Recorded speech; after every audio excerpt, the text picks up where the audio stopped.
আমি আবারও সকালেও আমি এবং আমার সহকর্মী মাননীয় প্রতিমন্ত্রী মহোদয় সকালেও আপনাদেরকে বলেছি যে আমাদের যে রাজনৈতিক প্রতিশ্রুতি নিয়ে আমরা ক্ষমতায় এসেছি তার মধ্যে একটা অত্যন্ত গুরুত্বপূর্ণ প্রতিশ্রুতি হচ্ছে তথ্যের অবাধ প্রবাহ এবং গণমাধ্যমের স্বাধীনতা।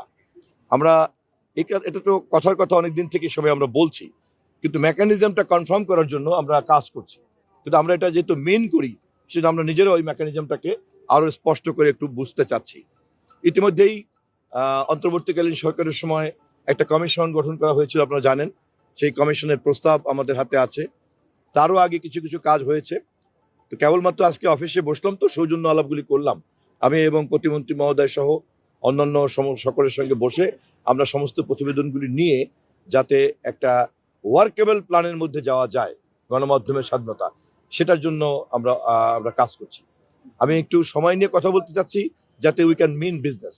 আমরা এইমাত্র আমাদের মন্ত্রী প্রতিমন্ত্রীদের একটা সৌজন্য বৈঠক মাননীয় প্রধানমন্ত্রী ডেকেছিলেন। এটা ঠিক কোনো ক্যাবিনেট বৈঠক ছিল না, এটা একটা প্রাথমিক একটা সৌজন্য বৈঠক মাননীয় প্রধানমন্ত্রীর আহ্বানে আমরা বসেছিলাম। খুবই স্বাভাবিকভাবে দেশের জরুরি পরিস্থিতি কি হতে পারে সেটা নিয়েও আমরা এই বৈঠকে কম বেশি কথা বলেছি।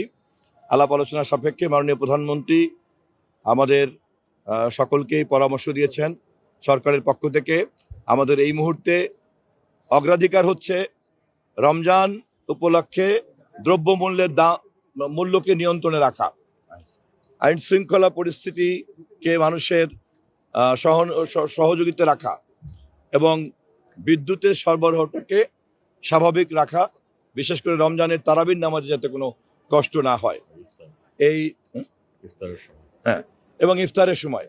এই তিনটা বিষয়কে মূলত আমরা, যদিও সৌজন্য বৈঠক, কিন্তু আমাদের অগ্রাধিকার এসছে এই তিনটা বৈঠক। এইটা এই বিষয়ে সংশ্লিষ্ট যে মন্ত্রীবর্গরা আছেন তারা তাদের একটা কর্ম পরিকল্পনা খুব শীঘ্রই দু একদিনের মধ্যে ওনার কাছে হাজির করবেন এবং তারপরে আবার পরবর্তীতে মাননীয় প্রধানমন্ত্রীর নির্দেশ অনুযায়ী আমাদের পদক্ষেপ আমরা গ্রহণ করব। আমাদের দলের পক্ষ থেকে আমরা যখনই 31 দফার কর্মসূচি আমাদের মাননীয় প্রধানমন্ত্রী ঘোষণা করেছেন রাষ্ট্র মেরামত করার জন্য, এবং এই কর্মসূচি কেবলমাত্র বিএনপিরই ছিল না, এটা গণতান্ত্রিক রাজনৈতিক সকল দল এটার সঙ্গে যুক্ত ছিল। এই কর্মসূচি বাস্তবায়ন করার জন্য যদি জনগণের ভোটে আমরা নির্বাচিত হই তাহলে আমরা অগ্রাধিকারের ভিত্তিতে একটা 180 দিনের কর্মসূচি আমরা গ্রহণ করব। এবং 180 দিন কেন আমরা বেছে নিয়েছি? কেননা যে কোনো লক্ষ্য, তা আশু লক্ষ্যই হোক আর দূরদর্শী লক্ষ্যই হোক, তা তো বাস্তবায়ন করার জন্য একটা বাস্তবসম্মত সময় দরকার। আমরা হিসাব করে দেখেছি যে জরুরি যে সমস্যাগুলিতে আমরা অ্যাড্রেস করতে চাই সেটা একটা সম্মানজনক জায়গাতে আনতে কমপক্ষে 180 দিন হলে সুবিধা হয়। সেই অনুযায়ী 180 দিনের একটা পরিকল্পনা আমাদের খসড়া আকারে তৈরি করা আছে।